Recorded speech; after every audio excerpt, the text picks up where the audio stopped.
The first time Sarah saw him, he was trying to decide whether to jump. Not from a rooftop, from a bridge. Snow fell around the Han River, turning Seoul soft and white. Under the bridge, it was anything but soft.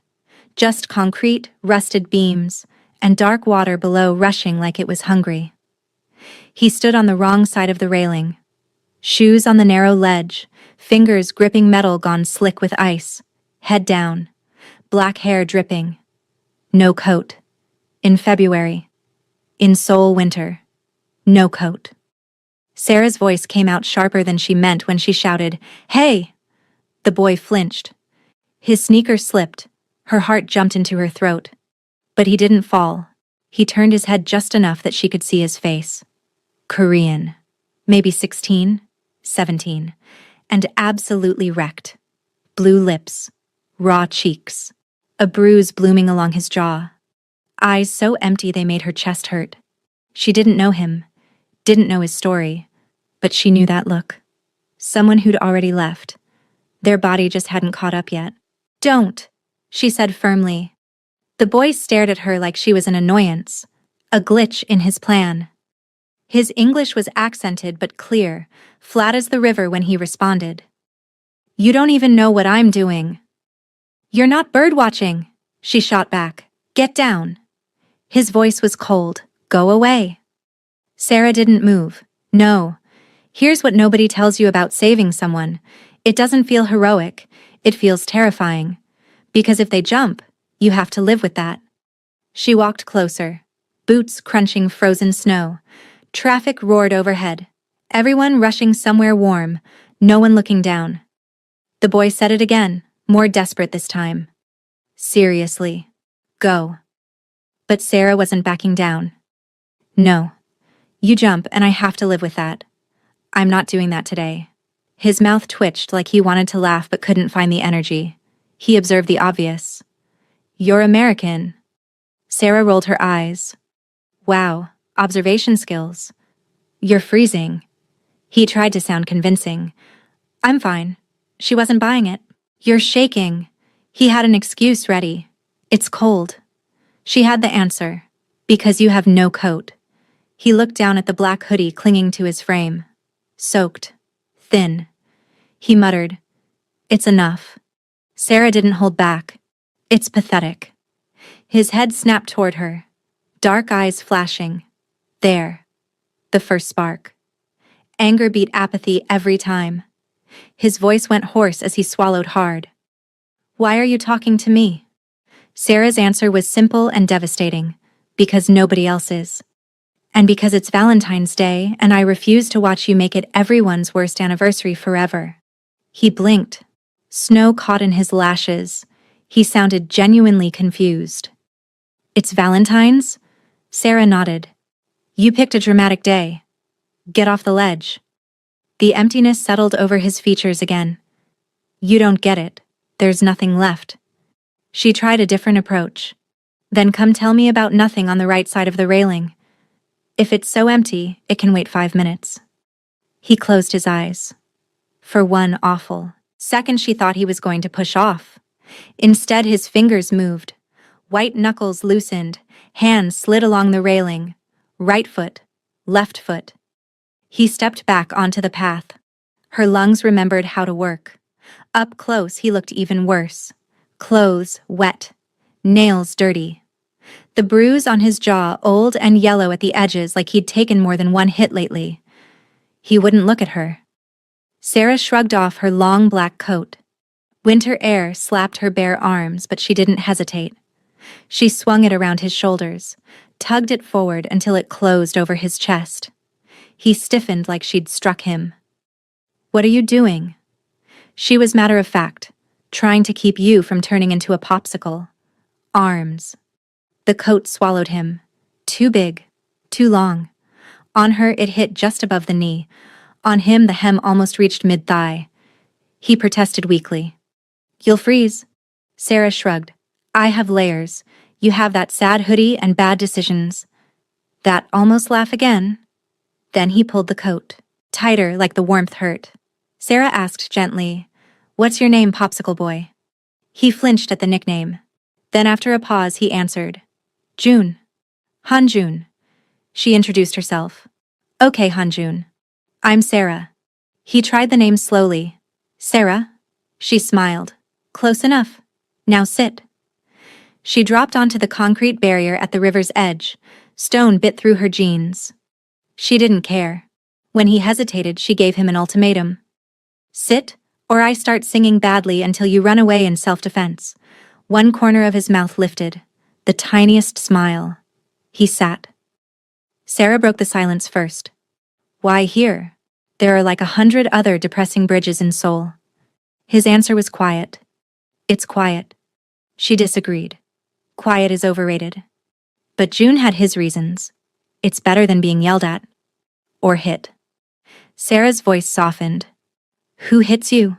He shrugged one shoulder like it was nothing. Anyone with hands. Men in the alleys. Cops. Drunk office workers who don't like seeing a face like mine sleeping near their buildings. He said it like facts in a textbook. Sarah asked carefully, How long have you been out here? He frowned in thought. Since November, I think. She corrected him gently. It's February, June. He already knew. I know. Winter is long. She studied his profile. Sharp nose, chapped lips, shadow of something old and tired in his eyes. You don't have family? His answer was bitter. Not one that wants me. My father died. The others. His jaw clenched. It doesn't matter. Sarah pushed back. It matters if you're under a bridge about to swan dive. His jaw clenched tighter. This isn't your problem. But Sarah had already decided. It is now. You climbed on my bridge on my Valentine's walk. You're officially my problem. He looked at her like she was strange. You're weird. She took it as a compliment. Thank you. Here's the thing about rock bottom. Sometimes it takes a stranger with a backpack full of kimbap to show you there's still ground beneath your feet. She twisted around, grabbed her backpack. Inside was a heart-shaped container. Her Valentine's lunch. Kimbap her mom made that morning. A chocolate cupcake from the convenience store. She stared at it for exactly half a second, then popped the lid. Sarah held it out. Eat. He resisted. No, it's... She cut him off. It's not optional. You eat, or I start emotionally blackmailing you. I'm very good at it. I have a black mom. He stared at the food like it was a trick. I can't pay you back. Sarah didn't care about that. I didn't ask you to. Now eat before I throw it in the river for dramatic effect. His fingers trembled as he took the container. The first bite was almost violent. He stuffed too much in his mouth like instinct told him someone might snatch it away. He chewed fast. Eyes closed. Made a tiny sound. Something between a sigh and a sob. Sarah looked away. Gave him privacy to fall apart over rice and seaweed. He didn't stop until the container was empty. Licked a grain of rice off his thumb. Froze like he'd been caught stealing. He whispered, Sorry. Sarah's voice was firm. Don't apologize for eating. After a moment, she asked, Still feel like jumping? He stared at the water for a long moment. No. Not today. Sarah smiled. Good. I'd be mad. You still have to pay me back, remember? He frowned, confused. You said I don't... She interrupted with her real meaning. Not with money. With time. You owe me exactly one Valentine's Day where you're not on a ledge. June was still confused. What does that mean? Sarah leaned forward, eyes narrowing playfully. It means 10 years from now. On Valentine's. If you're alive and not locked up, you have to find me and buy me something stupid and romantic. Like disgusting pink cotton candy. Or a fake rose from a street vendor. He repeated it like he couldn't believe what he was hearing. 10 years? She explained her reasoning. You need time to get your life together, right? 10 years is generous. I could have said 5. He stared at her like she'd suggested the moon. I won't even remember this bridge in 10 years. Sarah lifted her wrist, tugged off the cheap red string bracelet she always wore. Cotton thread, knotted clumsily, ends frayed. She held it out. Give me your hand. June hesitated. She reassured him. Relax. I don't bite. Unless you steal my food. Then I might. She looped the bracelet around his wrist, fingers careful and sure. The red string stood out against his pale skin like a small defiant flag. There, she said with satisfaction. Now you'll remember. June looked down at it. Red string. Like fate. Sarah teased him. You believe in fate? His answer was small and honest. Not before. Maybe a little now. Then his fear crept back in. What if I become worse? What if the things I have to do to survive? What if you hate who I am when I find you? Sarah's answer was simple. Then you still find me. And let me decide. His voice dropped to almost a whisper. You'll probably hate me. She was honest, right? Back. Maybe. Maybe not. But if you vanish, I get to hate you for sure. For breaking a promise. Slowly, he nodded. 10 years. Valentine's Day. Sarah added the details. Seoul. Still here. Somewhere. I'll be the one eating tteokbokki alone looking fabulous. He asked the practical question. Where do I find you? This city is big. She had faith in him. You'll figure it out. If you forget my face, look for the loud black girl rolling her eyes at couples. When it was time to leave and he tried to return the coat, Sarah stopped him. Keep it. You look better in it anyway. I'm giving it to you as down payment. He didn't understand. Down payment? She explained. On my future Valentines. You show up warm and alive. Then you can give it back. Then I'll find you, he said. And there was nothing fragile in his voice now. It was a vow. I'll get out of this. I don't know how. I don't know what I'll have to do. But I'll survive. I'll build something. I'll come back to you better than this, and I'll find you, Sarah said softly. Happy Valentine's, June. He echoed it. Happy Valentine's. She walked up the path, forced herself not to look back until she was almost at the top. When she did, he was still there, watching her go. One hand pressed over the red string on his wrist like he was afraid it would vanish if he let go. If you've ever made a promise you thought you'd never have to keep, drop a like right now. Because what happened next? Nobody saw it coming. Seoul had changed in 10 years. Steel and glass clawed higher into the sky. But the snow still fell the same way. Soft. Relentless. From the floor-to-ceiling windows of his penthouse, Han-jun watched it blur the city into lights and shadows. The world said his name quietly now. Not Han-jun, the boy under the bridge. Lee Jun-han. Chairman Lee. The ghost of Seoul. He wore the name the way he wore his suits. Flawlessly tailored. Impossibly expensive. Dangerous when you got too close. A low voice cut through his thoughts. Hyung. The Hongdae deal is ready for your signature. June didn't turn immediately. He let the silence stretch just long enough to remind Min-seok who controlled the tempo in this room. Then he spoke. Put it on the desk. Min-seok obeyed. Papers rustled behind him, precise and efficient. June asked, Anything else? Min-seok delivered his report. Just your schedule for tonight. Valentine events across the city. Our clubs are full. The gang from Incheon tried to make a move in Itaewon. We stopped them. June's response was calm and cold. Good. Make sure they don't get up again, Min-seok confirmed. Yes, boss. Then June asked the question that mattered. And the American? The air in the room thickened. Min-seok straightened a fraction. We found her. June turned away from the window. Show me. A profile filled the screen. Name, Sarah Brooks. Age, 26. Nationality, American. Occupation, English teacher, part-time content creator. Location, Seoul, South Korea. A grainy security camera. Image, a woman walking out of a subway station, bundled in a thick coat, braids tucked under a beanie, tote bag with English textbooks peeking out. Even in bad resolution, June could see her face. Brown skin, dark, expressive eyes, full mouth curved around a laugh.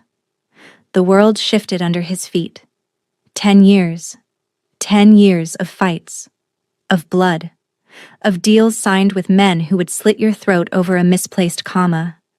10 years of building an empire out of the shadows that once tried to swallow him. He had money now. Power. Buildings with his name hidden in shell companies. He'd forgotten the taste of hunger. He had not forgotten her.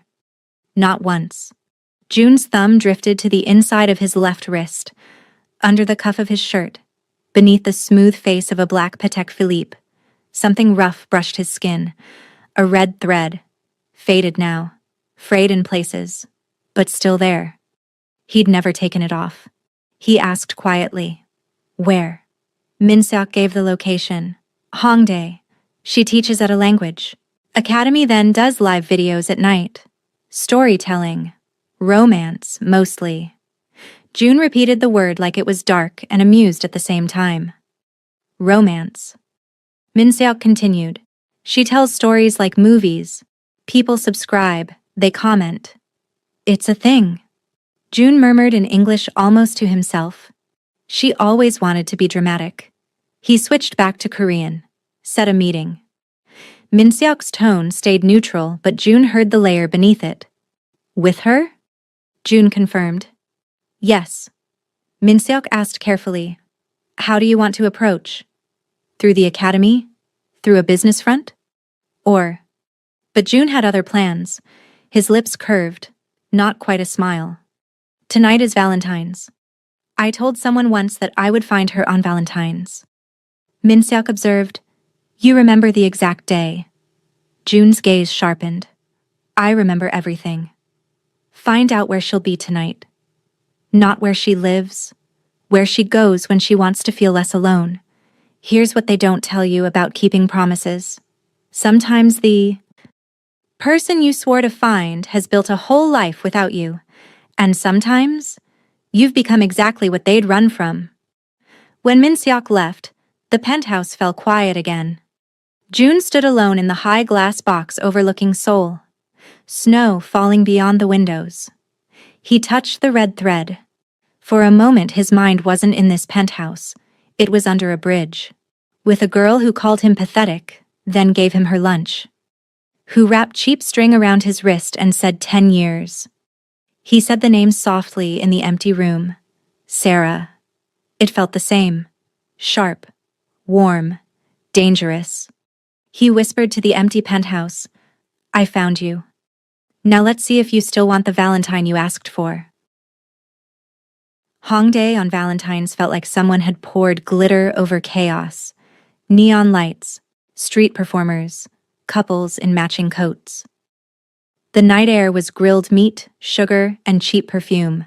Sarah hated how romantic it was. She spoke into her phone camera walking backward. Okay, family. Live from Hongdae, where everyone is either on a date or pretending they're not lonely. The chat exploded. User 143. Girl, we here for the drama. Winter Bear. No date cause my standards are too high, thanks. She smiled at her screen. Bad Valentine? Babe, you are looking at one. My date tonight is editing. And instant ramen. And you guys.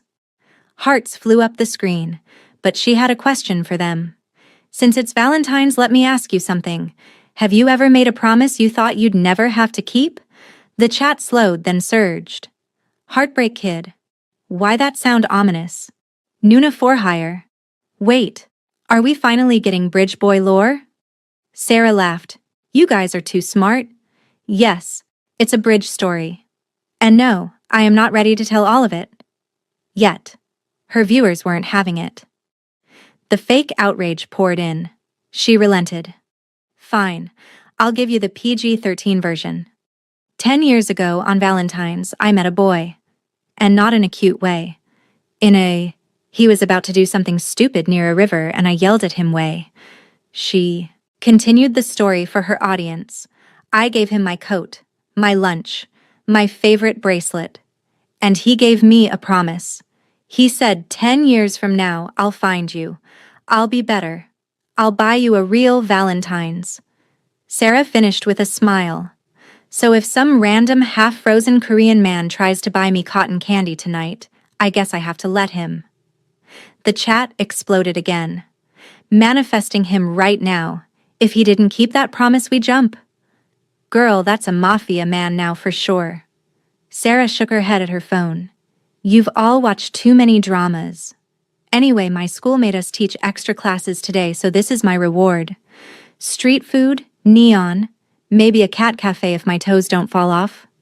She slowed near a stall steaming with tteokbokki. The ajumma behind the counter waved a ladle and called out, "Come, come, spicy, good for cold night," Sarah told her viewers. Chat, I'm ending this live in a minute so I don't drop you into boiling sauce. But before I go, if you've ever kept a promise way too long, drop a heart. Heart spilled up the screen like confetti. She said softly, "Happy Valentine's. Be kind to yourselves tonight." She tapped end live. The screen went dark. 10 years. He was not going to show up. She knew that. She'd known that for years. Still, some small stubborn part of her had dragged her to the bridge last year, and the year before, and the year before that. Just in case. Tonight she'd told herself she was over it. The ajumma asked again, "Miss tteokbokki?" Sarah nodded. "Yes, please. Not too spicy. My stomach is a hater." She dug for her wallet. A man's voice said in smooth Korean, 2 portions, extra fish cakes, and odeng soup. Something about the tone made the hairs on her neck rise, calm, low, like a song played too quietly on expensive speakers. A man stood beside her, tall, black wool coat open over a dark suit, no scarf despite the cold. Snow dusted his shoulders and hair like the world had tried to soften him and failed. He wasn't conventionally handsome in a soft, idle way. His features were sharper, more grown, strong jaw, straight nose, mouth that looked like it rarely smiled, black hair slicked back with a few strands falling artfully forward. His eyes were dark, deep, focused entirely on her. Something in her chest lurched. The ajumma beamed. "Ah, handsome. Date?" Sarah held up her hands quickly. No. But the man said at the same time, "Yes." She snapped her head toward him. He looked calm, unbothered, as if declaring himself her date to a stranger was the most reasonable thing in the world. He added smoothly, "We're together." "I'll pay." Sarah protested in English. "I have money." He replied in English as clean as hers. "I know. But I owe you dinner." Her pulse stuttered. That voice. Not the sound exactly. Deeper now. More controlled. But the way he clipped his consonants, the rhythm in his vowels. She asked carefully, "Do I know you?" His answer was cryptic. In a way. Not an answer. They took opposite sides of a small, standing table. He set her bowl in front of her. Movements precise. No wasted motion. He told her, "Eat." "You haven't since noon." Sarah froze. "How would you know that?" He explained like it was obvious. "Teachers always skip meals on grading days. And you walked straight past 3 other food stalls before this one like you were bargaining with your budget." Her eyes narrowed. "Are you following me?" He met her gaze evenly.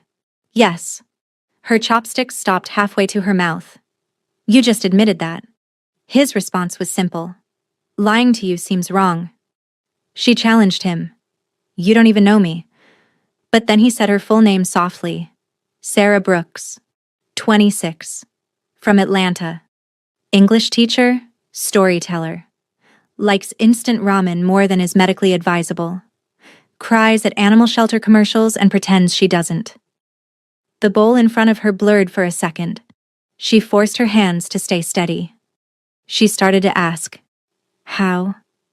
Then cut herself off. Her heart was beating too fast. She said, slowly, "Okay.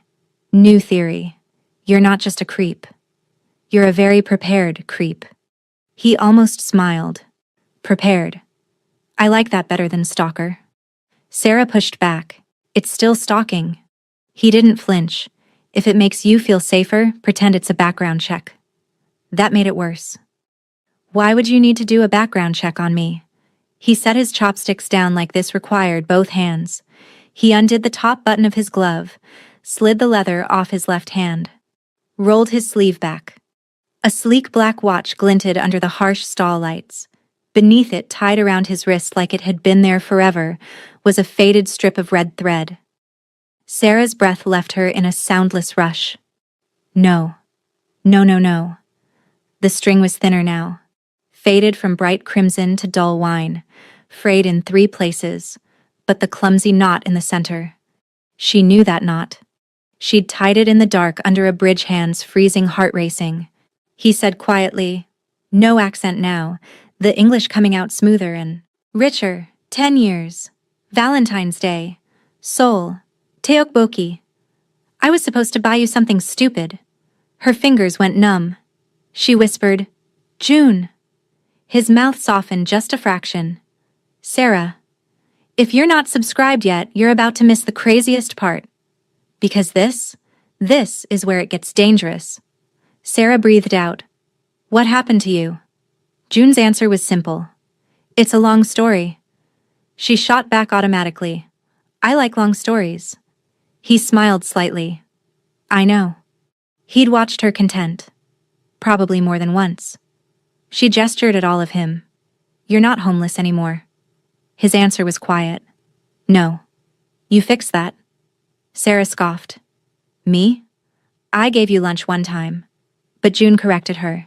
You gave me a reason. The way he said it made something low in her stomach twist. She muttered, Don't say stuff like that casually. I'm not emotionally stable enough for that. He smiled then. Really smiled. It transformed his face, took 10 years off and slid something boyish back into his eyes. He observed, still dramatic. She retorted, still rude. 2 men in dark coats brushed past the stall, talking too loudly in rough Korean. One hissed to the other. Told you that's Lee Junhan. His companion cut him off sharply. Shut up, you want to die shouting his name in public? Sarah's chopsticks paused mid-air. The name slid into her ears before she could block it. She glanced up. June's jaw was tight. His eyes had gone distant again, flicking to the side, tracking exits, calculating angles. She asked casually, even though she already knew the answer in her bones. Who's that? He took a sip of soup. Nobody you need to know. Sarah wasn't letting it go. Funny. Because those guys look like they were about to pass out just saying his name. That doesn't sound like nobody. His gaze cut back to her. Sharp. Warning. Sarah. She leaned on the table, lowering her voice. Are you in trouble? He hesitated, then answered honestly. Always. She didn't find it funny. Not funny. Neither did he. Apparently, I wasn't joking. She set her chopsticks down carefully. What are you now? Really? He watched her for a long moment, searching her face for something. Permission, forgiveness, an escape route. Finally he answered. I run things. She noted. Vague. He allowed a bit more. A group, a network, businesses, people who owe me. She felt the words more than heard them. I'm not stupid, June. I live in Seoul. I know what a network of people who owe you usually means. A shadow passed through his eyes. I didn't come here to lie to you. Sarah pushed. Then don't. Say it. Silence stretched. Behind them, someone dropped a tray. Metal clattered. A couple laughed too loudly. He said quietly, I built a syndicate. The one that used to hunt boys like me. Now they work for me. Or, they're gone. The words hit like cold water. Sarah translated, voice flat. You're Mafia. He didn't flinch. If you need a name for it. Her chair scraped back a centimeter. You found me on Valentine's. Like you. Promised. But you left out the part where you became every girl's runaway type in the process. He looked startled. Then almost amused. Every girl? She warned. June. He sobered. I did what I had to do to survive. To make sure no one could ever put me under a bridge again. Sarah tried to understand. I get that. I do. But you also became the storm that knocks other people under. His fingers tightened around his chopsticks. That's not... She cut in. True? You don't hurt people? He was silent too long. Finally he said, there are lines. Rules. Sarah asked the important question. Yours or the laws? He looked down at the red string on his wrist. Mine. She murmured. That's the problem. He inhaled slowly. I knew you'd see it that way. You always had rules. Sarah's response was dry. Like don't die on Valentine's. Yeah, I'm wild like that. He huffed out a breath, then asked suddenly, do you regret it? She didn't understand. Regret what? His answer was quiet. Stopping me. The question punched straight through the practiced sarcasm. She stared at him, then said, every day. Every day I wake up and think, wow, I really saved a boy so he could grow up to become a crime boss. It's my favorite thought while I brush my teeth. His eyes flicked up, searching her face. Her voice softened. Of course I don't regret it, you idiot.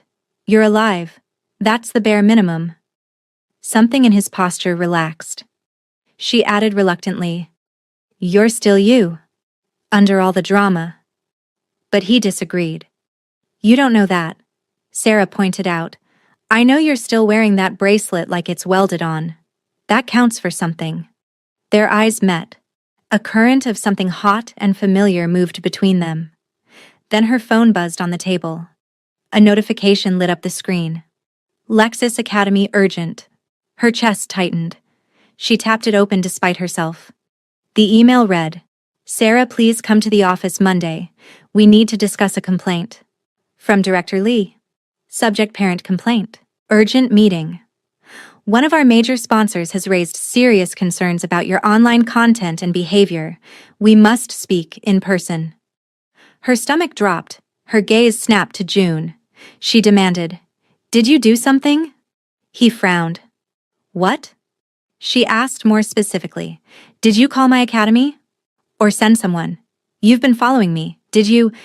He said sharply. No. Sarah, I would never threaten your job. She pushed the phone toward him. Well, someone did? He read the email. His expression shifted. The temperature around them seemed to drop. He asked, what content? She explained. My stories. Apparently telling romance stories on YouTube is a national security threat now. He went very still. What's your channel name? She blinked. Seriously? Priorities? He said one word. Please. The please threw her. She told him. He pulled his own phone from his coat, fingers flying. She watched his face as he scrolled. Recognition dawned. Then something else. He said slowly, your latest story. About a ghost in Seattle. A syndicate turning legitimate. A girl who gave a hungry boy sandwiches. Her mouth went dry. You watched that? He didn't answer. He didn't have to. He said quietly, you told my story. Sarah shot back. Not your story. A story. Loosely inspired by a situation. His response was sharp. You put it online. For anyone to see. She tried to reassure him. Relax. I changed names places. But he snapped. You kept the debt. They both froze. His voice had cut sharper than the cold. People at the stall glanced over, sensing tension. Sarah lowered her tone. So? It's fiction. Nobody knows it's about you. June corrected her. People like me watch things like that, Sarah. They look for themselves in the shadows. In the details you think no one will notice. She scoffed. You think your gangster friends are sitting around watching my romance channel? He said with no hesitation. Yes. She opened her mouth. Closed it. Okay. Fair point. He continued. You made yourself a target. By telling stories about men like me. Someone connected you to me. Or wants me to think they did. A chill crawled up her spine. Why would they bother? I'm nobody. His gaze went hard. Don't ever say that again. She snapped. You know what I mean? I'm not rich. I'm not in your world. I teach teens how to say I did my homework in correct past tense. Why would anybody use me to get to you? June explained. Because I watched your videos. Because I made comments from accounts I thought were untraceable. Because I asked people to track you down. She stared at him. You left a trail. He nodded once. And anybody who wants leverage would follow it straight to you. A shiver ran through her that had nothing to do with Snow. She said weakly, Cool. Love that for me. He said abruptly, We need to move. She didn't understand. Excuse me? He explained. This stall is exposed. Too many angles. Too many people. Come with me. He started to step away. She didn't move. Sarah. He paused. She said carefully, I'm not yours. You don't get to snap your fingers and drag me somewhere because your alternate personality pissed off the wrong men. He turned back slow. The look on his face was complicated. He said, You saved my life. You gave me a promise. And then you built stories over it like armor. Now that armor has cracks. If someone puts you in my line of fire. Sarah? She interrupted.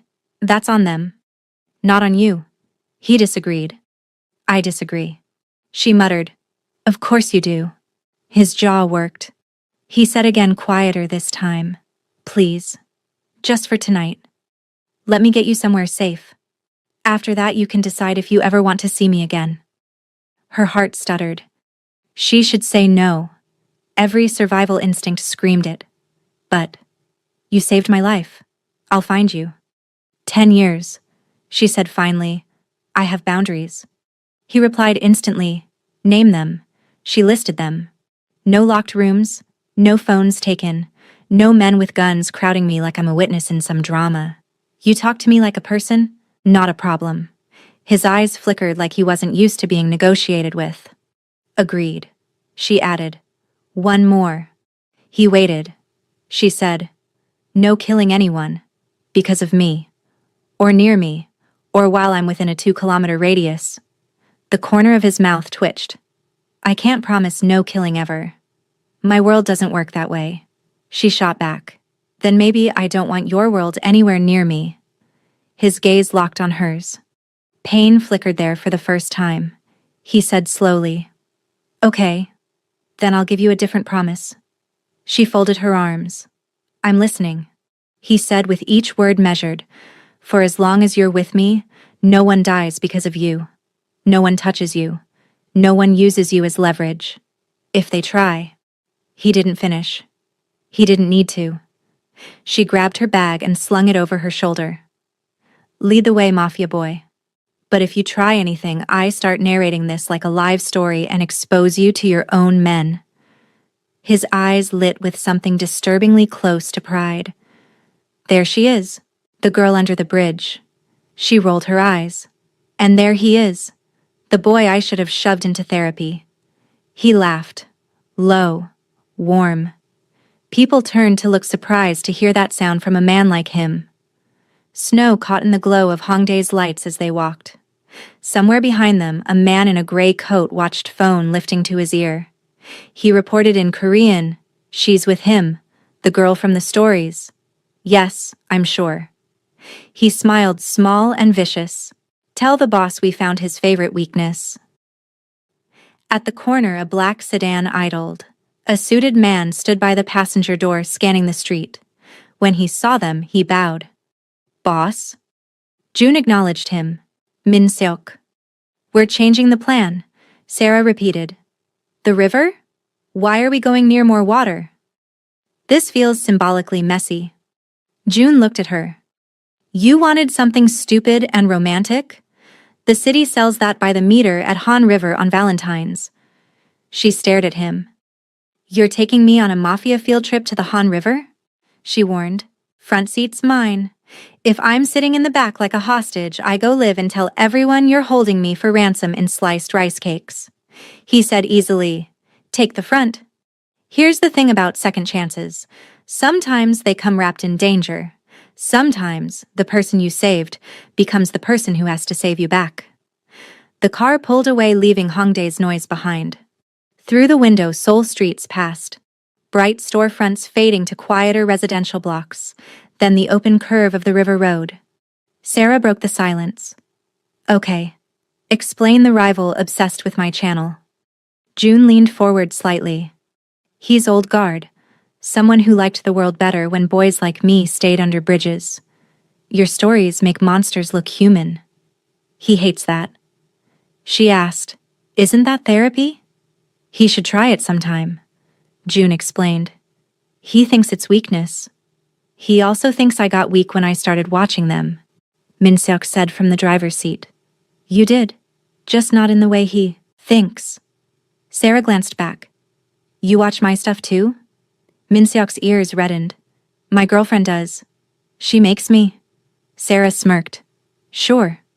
June's mouth tilted. Then he said quietly, He's right. I did get weaker. I started caring what someone outside this world would think of me. That's dangerous here, Sarah countered. Or healthy, depending on your therapist. Or your YouTube algorithm. Lights from Bampo Bridge glowed ahead, rainbow arcs already misting off the side toward dark water. As they rolled to a stop, Sarah asked, Why here? June answered, Because everyone can see us. Too public for an ambush. Too many witnesses for anyone to be stupid. She muttered, That's the first time I've heard too many witnesses used as a safety feature. He said simply, Welcome to my life. They got out. The air by the river felt colder, sharper. The water moved slow and black under the bridge, reflecting the kaleidoscope of lights. Min-seok hung back near a bench, phone in hand, pretending not to watch every passing face. Sarah and June walked along the path side by side. For a minute, it felt almost normal. She asked quietly, You ever think about that day? Under the other bridge. His answer was immediate. Every morning. She swallowed. I came back the next day. And the day after. Just to check. He surprised her. I know. I watched. From across the road. I was already running by then. She said. You didn't say anything. He explained. I couldn't. If they saw you talking to me again. She cut in. I get it. They walked a few more steps. She blurted. Why didn't you come sooner? Like 5 years ago. Or 3. Why wait the full 10 like you were on a timed side quest? He was quiet for a beat. Then said slowly. Because if I came as nobody, you'd feel sorry for me. If I came as almost somebody, you'd feel scared for me. I needed to come as someone who could protect you instead of needing you to protect me. Sarah said softly, That's not fair. To either of us. He nodded once. I'm learning. They reached the middle of the bridge. He stopped. The wind tugged at her scarf at his coat. Snowflakes caught in the glow of the lamps falling slow. He said, Sarah, there's one thing I didn't tell you in Hongdae. She warned, If it's that you secretly hate Taeokbokki, I'll push you in. He said instead, Someone leaked that story. The one you told about the ghost in Seattle. They sent it to him. With a note that said, Recognize yourself? Her skin went cold. So someone's trying to make you paranoid. Using my channel. He confirmed, yes. And I don't like playing on someone else's board. She asked, Who? He looked at her. Someone close. Someone who knows both our worlds. I thought it was one of my own. I was wrong. The hairs on the back of her neck rose. He explained. Your sponsor. The man who complained to your academy. He wanted you scared. Worried about your job. Easier to push. She frowned. How would he even know you exist? He's just some businessman who brings his kids to my class. June corrected her. He's more than that. He launders money. Mine. And theirs. He thought if he could make you unstable, I'd make mistakes. She asked. And? He admitted. And he was almost right. Until you yelled at me at a street stall and reminded me who I am when you're looking. Her chest tightened. What did you do to him? he told her. I cut him off. Pulled everything he was hiding for us back into my hands. Then told him he had 24 hours to retract the complaint, or I'd hand his accounts to the tax office. Her eyes widened. You weaponized taxes. He shrugged. You said less violence. She confessed. That's weirdly hot. He blinked, then laughed low and surprised. You are dangerous, she replied. You started it. He sobered. He also passed a message, from the other side. Sarah asked, What message? June quoted, If he cares about her, he shouldn't bring her out tonight. Accidents happen near water. She went still. Then why are we here? He explained. Because if you stay home, they know they can move you. If I hide you, they think they've already won. I don't bend to threats, Sarah, not when it comes to you, she said slowly. So your plan was to bring me to the exact kind of place your enemy threatened and what? Out-romance them to death? He replied. Almost. She stared. He nodded behind her. Across the river on the opposite bank, a cluster of dark figures stood under another lamp. Even from here, she could feel their attention. He asked. See them? She confirmed. Yes. He explained. They see this too. They see I didn't hide you, that I still brought you here, that I'm closer to you than they are. She observed. That's not a strategy. That's an ego problem. He corrected. It's a signal. To them and to my people. That I'm not stepping back. That if they want me, they come direct and leave you out. With a small motion, he signaled toward the shadowy figures across the river. A moment later, like a cue, the opposite group dispersed. Some walked away. Some got into cars. The pressure in the air eased. Her shoulders dropped. You brave for them. Then you send them home. He said, I'm done letting them write our scenes. He turned back to her. The rest of tonight is yours. Her breath caught. Then here's what I want. No more talking about enemies. No more tax threats. No guns, knives, or strategic monologues. Just one promise and one kiss. That's all I want to end this night. His eyes warmed. What promise? She reached for his left wrist. He let her. She slid his watch up just enough to reveal the faded red string underneath. She said, 10 years ago, you promised to find me. You did. So now. She pulled the knot gently open. His breath hitched. He asked, What are you doing? She answered, resetting the clock. Carefully, she unwound the old thread, then took the even older one from her pocket. The original she'd found sewn into the coat. She tied the two together and looped them back around his wrist, doubling the bracelet, making one new circle from the frayed pieces.